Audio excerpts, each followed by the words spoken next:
to who won the draft. So give me your winners of the draft. Doesn't have to be the first round, can be 1 through 7. So what team do you think that improved their stock heading into 2023?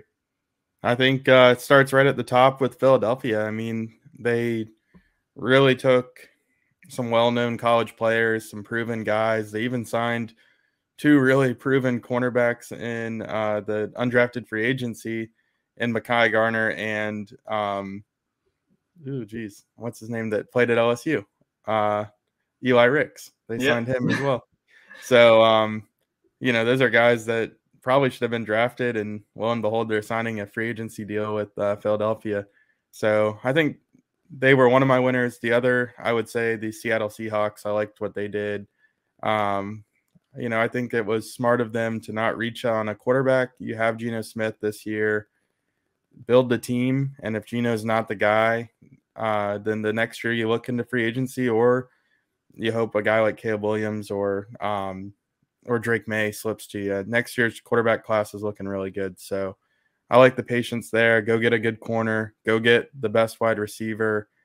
And all of a sudden, I think they have one of the best skill position groups in the National Football League. They even added Zach Charbonnet, who a lot of people had as the number 2 running back prospect.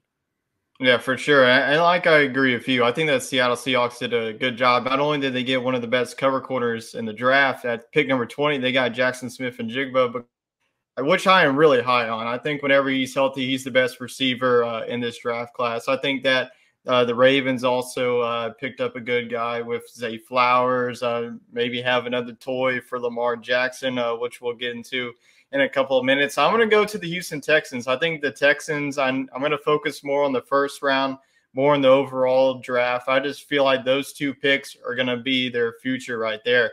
Not only did they have, everybody was like, okay, there's going to be a smoke screen that they're going to go for a defender at pick number 2. Well, what do? They trade up and take a defender anyways. Got they that go guy. with one of the best quarterbacks in the draft. Now, I know they're probably like the Houston Texans had a chance to get the number 1 overall pick. They ended up losing that game the last week of the regular season, which shifted their momentum into that number 2 overall. The Bears were the number 1 overall pick, and then the Panthers traded up, and that's how they got Bryce Young. So I think all in all, if you're a Houston Texans fan, you got to love this draft. Not only did he get one of the best quarterbacks in C.J. Stroud, we'll see if he can break that Ohio State curse that I've been talking about in the past couple of weeks.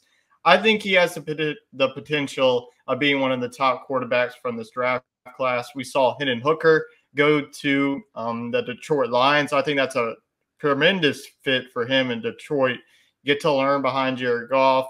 And you also bring in Will Anderson. I think that Will Anderson, he's one of the most consistent linebackers in the country.